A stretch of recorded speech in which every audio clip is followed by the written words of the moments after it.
Soyez les bienvenus. La place du village aujourd'hui, après la neige qu'on a pu voir il y a quelques instants du côté des saisies. Bah ici, il neige pas mais il pleut, mais par contre en plein travail également sous la pluie avec les lagages à la corde à l'honneur aujourd'hui dans la place du village et du côté de la Roche-en-Foron. Nous sommes en Haute-Sahara. Vous pouvez voir sur ces images si vous nous suivez en direct à 10h13 en ce lundi et nous sommes en compagnie de Rodolphe justement, bah oui, qui est le maître d'œuvre on va dire de ce travail aujourd'hui. Bonjour Rodolphe. Oui, bonjour. Alors, on est la société BR Espace Service, basée à Saint-Pierre-aux-Faucigny. On a été appelé par une copropriété pour démonter 5 sapins en dessous d'un ravin. Un peu le même type que l'année passée, mais dans d'autres circonstances, et pas avec la même grue.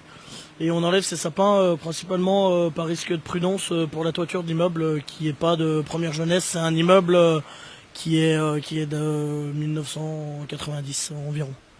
Alors quelle année ils ont justement ces arbres? J'ai pas compris. Quelle année ils sont les arbres et combien d'années ils ont? Oh, c'est des sapins qui ont une vingtaine d'années, 20-25 ans. Et ils font 28 mètres, un peu moins de 30 mètres de haut à la cime. Après on a un ravin quand même qui est assez profond, d'environ 10-12 mètres de profond en contrebas.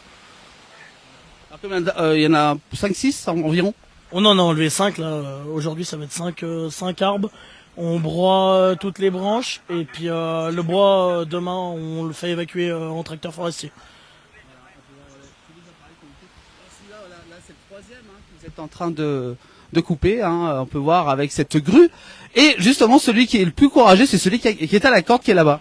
Ouais, c'est ça, c'est un grimpeur, arboriste grimpeur, diplômé d'État, pour pouvoir accrocher les arbres et les démonter en morceaux. Là, on les démonte, suivant la section des arbres, on les démonte entre 2 et 3 morceaux.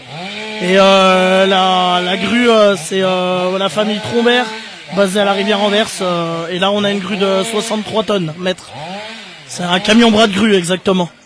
Oui, voilà, on peut voir ce très très gros camion qui est nécessaire pour porter ces arbres de combien de tonnes environ? Là, la plus grosse pièce, elle fait 2 tonnes et demie environ. En morceaux, après, sur une pièce, ça doit être des arbres qui font 2 tonnes 8, 3 tonnes, grand maximum, quoi. Ils sont pas très gros en section, c'est de la section de 60 au pied.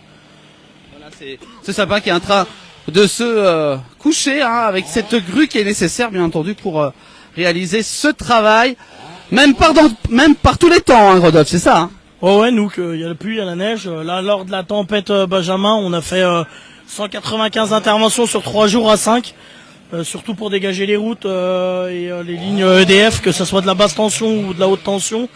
Je me répète un peu par rapport à l'année passée. Voilà, nous, qui pleut, qui neige, qui a tempête, je veux dire, il y a une urgence. Notre maximum, c'est d'agir au plus rapidement pour dégager les routes et puis dégager si un toit d'immeuble est en danger ou un arbre en danger. Sur un toit. Est-ce que vous avez plus de demandes qu'avant par rapport au changement de climat? Ouais, alors il y a des gens qui voient des arbres quand même maintenant qui sont un peu dangereux, ils s'inquiètent un peu plus qu'avant parce qu'on va de plus en plus sur des vents qui sont plus importants sur la Haute-Savoie et même du côté de la Savoie et ils ont peur, ça dépend quand ça commence à parler des chênes qui font plus d'1 mètre de diamètre au pied et qu'il y a un immeuble à moins de 10 mètres, ouais, ils s'inquiètent assez les gens quand même. Vous êtes très très demandé, surtout en ce moment avec des épisodes de climat un petit peu changeants, parce que ça un coup il neige, un coup il vent, il y a pas mal de changements de météo. Ouais, alors après que ce soit nous de la taille douce, autant du fruitier, autant de la création ou du démontage à la grue, je veux dire il n'y a pas une journée pareille. Bon là ça fait 1 semaine et demie qu'on fait du démontage à la grue, parce que voilà on essaye de faire au plus vite avant l'hiver. Mais sinon on sait aussi tailler du platane. Bon alors ceux-là c'est pas nous qui les avons taillés, mais c'est ceux qui ont en entretien la copro, mais on s'est taillé du petit fruitier ou autant démonter des arbres ou élaguer des chênes qui ont une centaine d'années, quoi. Beau travail de Rodolphe avec justement différentes entreprises qui sont là ou avec la vôtre là? Là il y a l'entreprise Eric Trombert transport et élevage avec la grue et moi BR Espace Service donc avec un grimpeur et 2 hommes au pied. 3 hommes au pied pardon. Bande d'équipe quand même pour faire ce travail. Voilà, on peut voir sur ces images le grimpeur qui redescend, qui a déjà coupé justement ce 3e sapin ici depuis la Roche-en-Foron aujourd'hui. Avec Rodolphe, on va aller voir justement ceux qui sont en train de couper l'arbre. Rodolphe, justement en plein travail. Regardez, voilà, avec la tronçonneuse. Voilà ce travail assez surprenant. Ils sont en plein travail.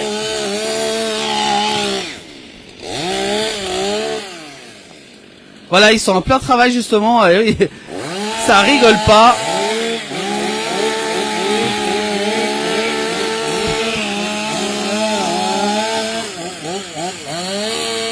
Voilà ceux qui participent justement à tous ces efforts. Et ça, c'est donc la machine qui sert à broyer. Vous allez voir dans quelques instants justement cette machine qui va être à l'œuvre dans quelques instants, que Rodolphe est en train de préparer cette machine à broyer. Elle broie tous les appareils. Hein. Elle broie vraiment tout. Voilà, vous allez voir justement Rodolphe prendre une branche. Voilà, vous allez voir justement une machine vraiment.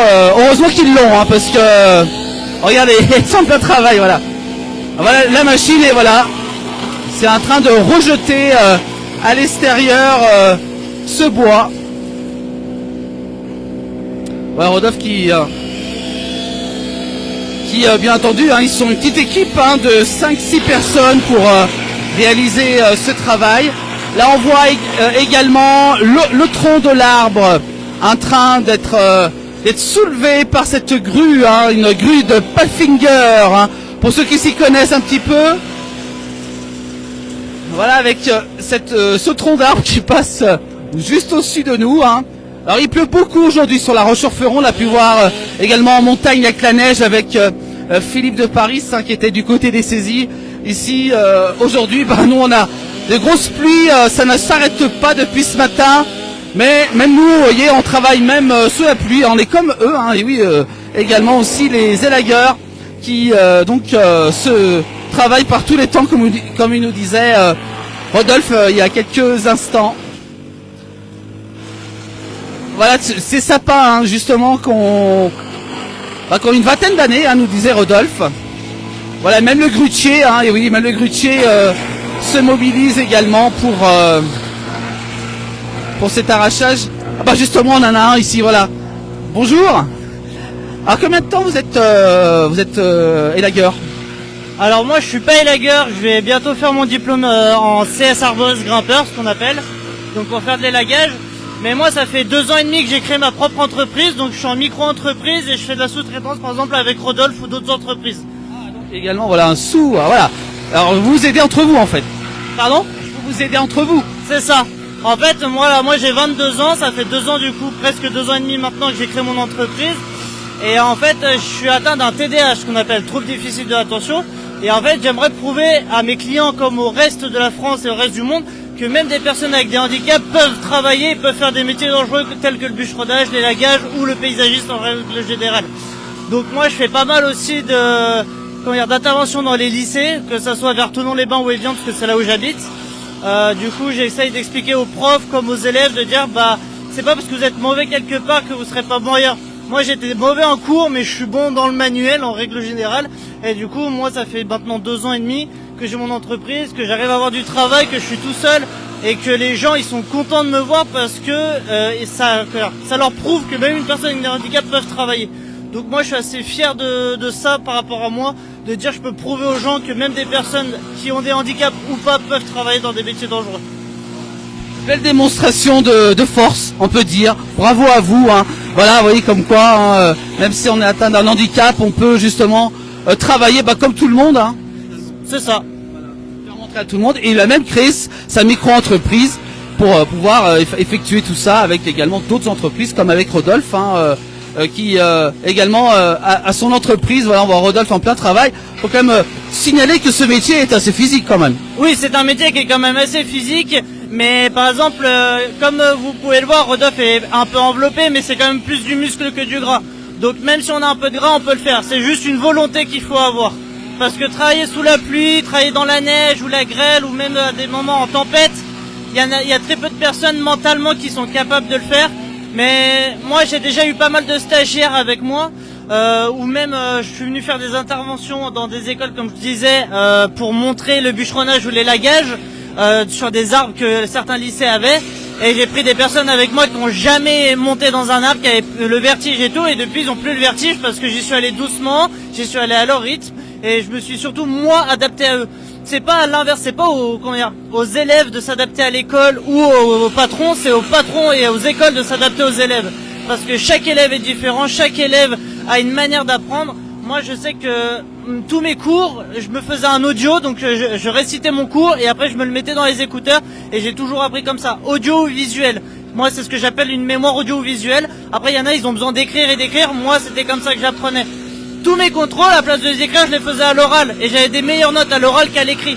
Donc, je trouve que c'est quand même beaucoup plus intéressant qu'une école ou un patron s'adapte à des élèves ou à des apprentis ou des stagiaires que l'inverse. Parce que c'est quand même plus simple de s'adapter à un élève que le contraire.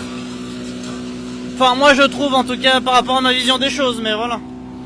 Une belle leçon que nous apprend aujourd'hui ce jeune entrepreneur, hein, voilà, une belle leçon de travail, de vie également. Oui, bah après voilà, forcément je connais pas tout, voilà, comme on dit, on en apprend tous les jours. Mais surtout ce que moi j'ai pu apprendre, moi tout seul, ou grâce à Rodolphe ou d'autres personnes, bah, j'essaye de pouvoir le retransmettre à d'autres personnes. Moi le bûcheronnage, je l'ai appris tout seul. Je suis allé en forêt chez des clients, j'ai abattu mes premiers arbres comme ça. Forcément j'ai fait des erreurs, mais maintenant je suis quand même assez bon dans l'abattage.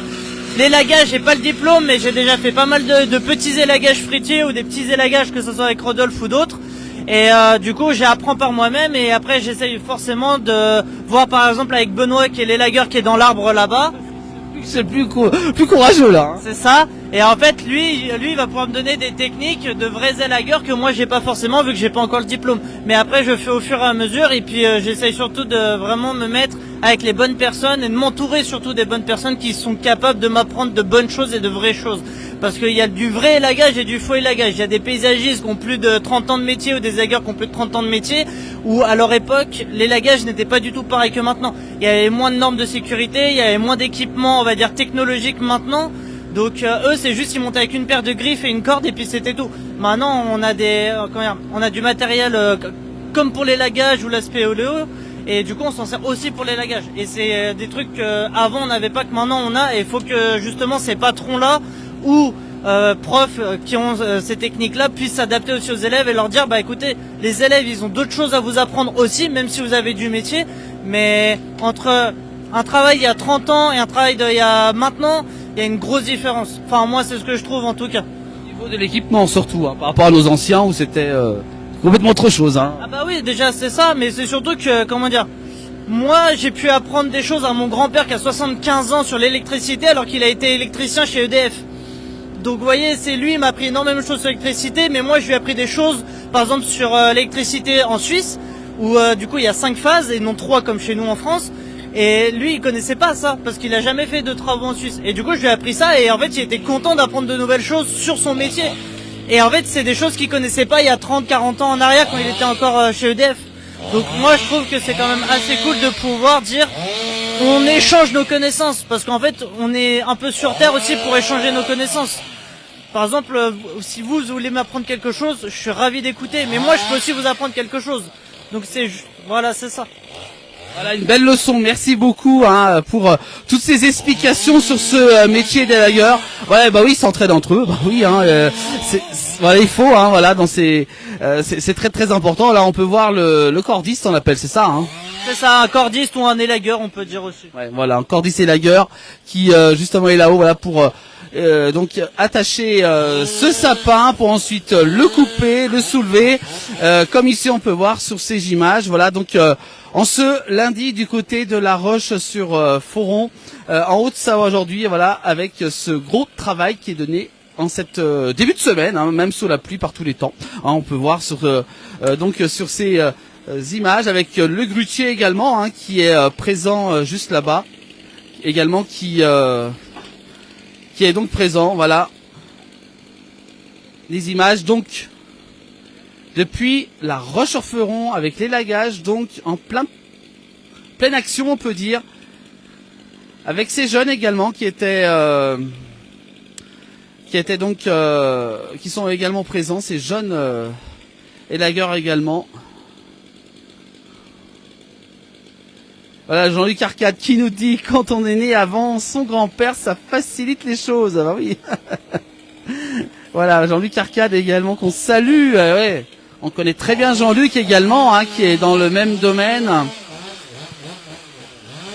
qu'on retrouve souvent dans la place du village. Voilà, avec ce cordiste qui est juste là-haut. Qui va, regarder, voilà, on peut voir avec cette grue.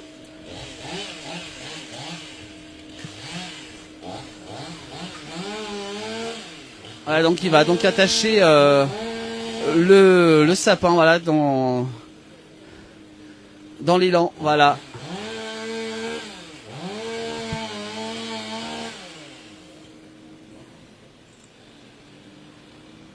Le cordiste, bah oui, qui va passer sa matinée justement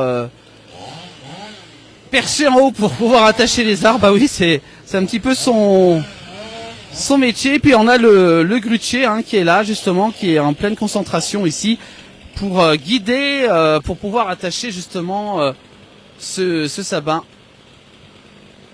Voilà, donc 5-6 sapins qui vont être abattus ici. Il y a même des images de drone, hein, on vous passera un reportage avec des images de drone. Hein, bah oui, on a un petit peu fait également quelques images en drone. On vous les diffusera sur nos réseaux ici très très bientôt dans la place du village.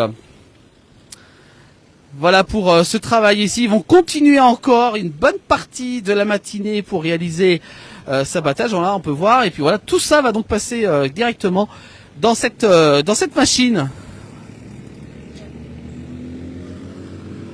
Voilà, on va assister normalement, voilà, on sent la machine qui démarre.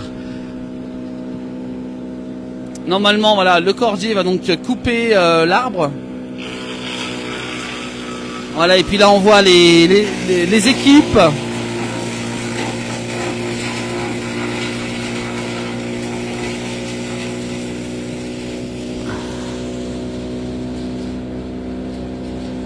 Les équipes qui sont mobilisées ici, voilà, qui également, voilà, s'entraident pour justement couper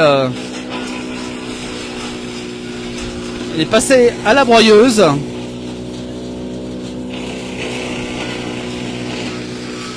Voilà, on voit le cordiste en haut, hein, du sapin qui va attacher après la grue et ensuite prendre la tronçonneuse et couper une partie de ce sapin. Ils en ont déjà abattu 2, hein, déjà depuis ce matin. Ils ont commencé aux alentours de 9 h. Pendant que la machine, regardez, est en train de rejeter tout ce qu'ils mettent dedans.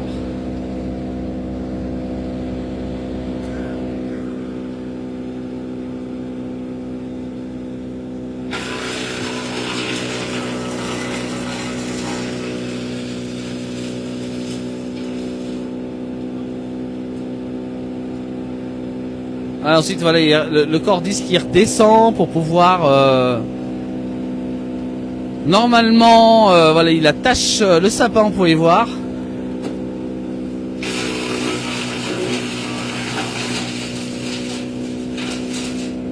Voilà, il remonte sa tronçonneuse. Bah oui, ça se fait comme ça, tranquillement. Il a pas peur. Hein.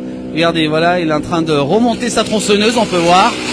Pour pouvoir couper un morceau, le tronc du sapin.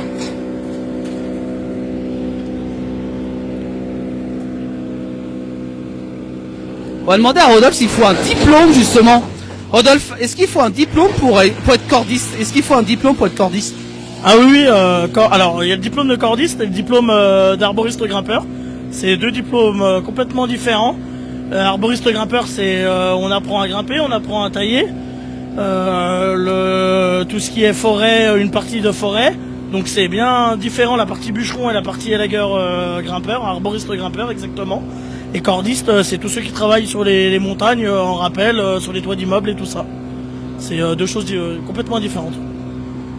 Voilà, donc il faut bien un diplôme, voilà, pour pouvoir faire tout ça. Alors, faut pas avoir le vertige non plus, hein. Ah non, surtout pas, sinon ça fait pas... Arboriste grimpeur et vertige, ça fait pas bon compromis, non. Voilà. Là, on voit en train de couper à la tronçonneuse la moitié du sapin à chaque fois, en fait. 3 fois, quoi. Ouais, voilà, on a la moitié, ouais. On y démonte en morceaux. C'est surtout une question de place pour pouvoir y poser. Après, officiellement, en une pièce, on pourrait les prendre tranquillement, il n'y a pas de problème, mais Voilà, il y a le vent, c'est pas les meilleures conditions. La semaine dernière, on a fait des montages à la grue, il faisait 2 jours beau, et puis bah, aujourd'hui il fait mauvais, hein, c'est comme ça, c'est le métier. C'est par tous les temps qu'on vous disiez, hein, il n'y a pas de... Voilà ce morceau de ce sapin, le haut du sapin on peut dire. On voit le drone qui est au-dessus, on aura quelques images de drone je pense dans un petit reportage qu'on fera un peu plus tard. Voilà. Avec l'arrivée du... Hop, on va essayer, voilà.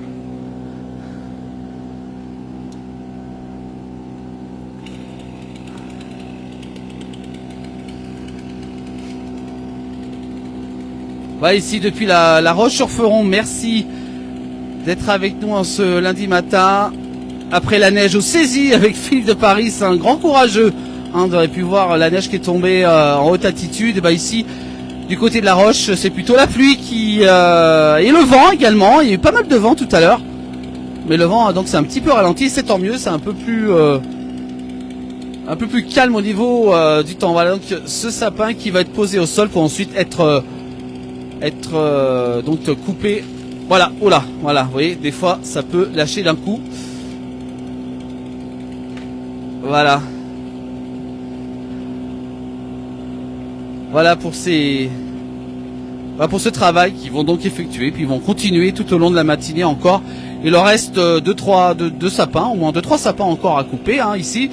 Il y a encore pas mal de travail. On va quand même saluer tous ceux qui participent, voilà, à cette journée d'élagage donc à la corde aujourd'hui.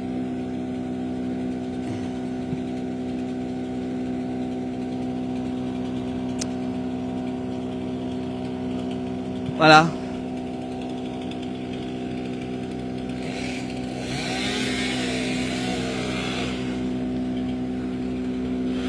Voilà avec le grutier également qui est ici. Voilà avec ce travail. Voilà pour ce direct depuis La Roche-sur-Foron. On aura un petit résumé bien entendu qui sera posté hein, sur nos plateformes de la place du village. On va vous laisser sur ces images. On va les remercier bien entendu.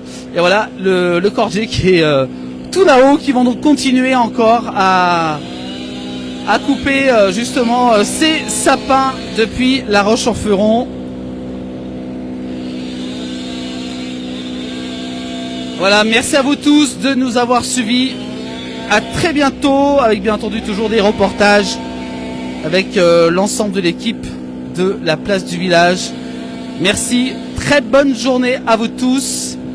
Merci à Rodolphe, merci Rodolphe pour toutes ces explications. Et voilà, ils sont en train de préparer justement l'autre morceau du sapin. Voilà. Merci beaucoup Rodolphe. Merci à vous. Et puis à très bientôt dans la place du village pour toujours les reportages au cœur de nos villes et de nos villages. Voilà, à très bientôt. Merci.